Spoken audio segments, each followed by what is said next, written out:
What's happening, guys? My name is Dan Salvato, and this is the second progress report for 20XX Tournament Edition. Last video I showed you things like the tutorial dialogues, the extended name entry, and new features on the stage select screen, such as frozen mode.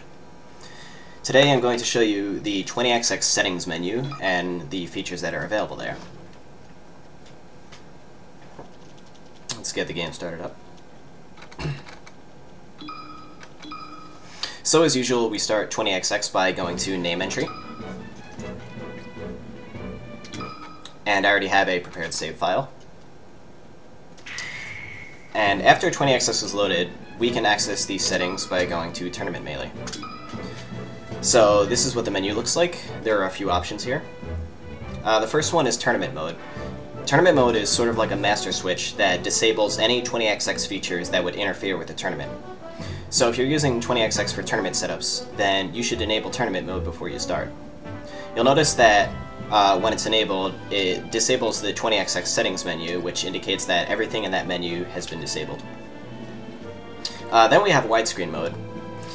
You're seeing people use LCDs more for Melee. It's becoming more common thanks to HDMI adapters for the Wii, the Wii U, and lagless PC monitors as well. So you can flip this on for an authentic widescreen experience. So why don't we do that now? There we go. Much better. So, widescreen looks really nice for this game, by the way. But anyway, let's go back to the menu. Then we have an option called Neutral Spawn Points. This is a tournament-friendly feature, which is why it's part of the main menu and not in 20XX settings. It ensures that both players spawn at their neutral locations for each stage when the match starts. So anyway, let's go into the 20XX settings menu and see what's in there. We have three options here. There's aesthetic settings, mechanics settings, and training codes.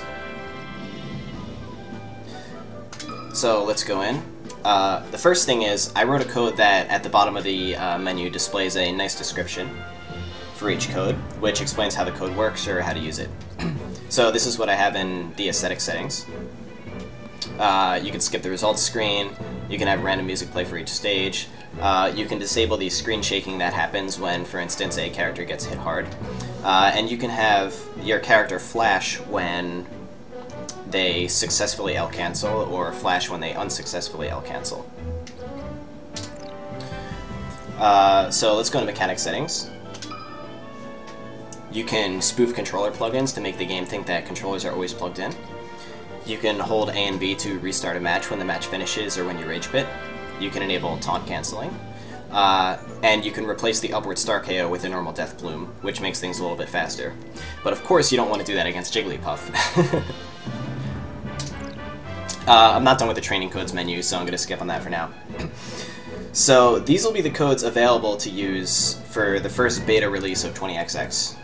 I'm purposely being a little conservative on which codes are included for a couple of reasons. The first reason is that I want to make sure that each code is high quality and always behaves as expected, letting me fix any issues as they come up. The other reason is that it can take a lot of time to add each code and make sure it behaves exactly as expected. Because of this, I prefer to wait for feedback from players and TOs and slowly add the most requested and most useful features over time.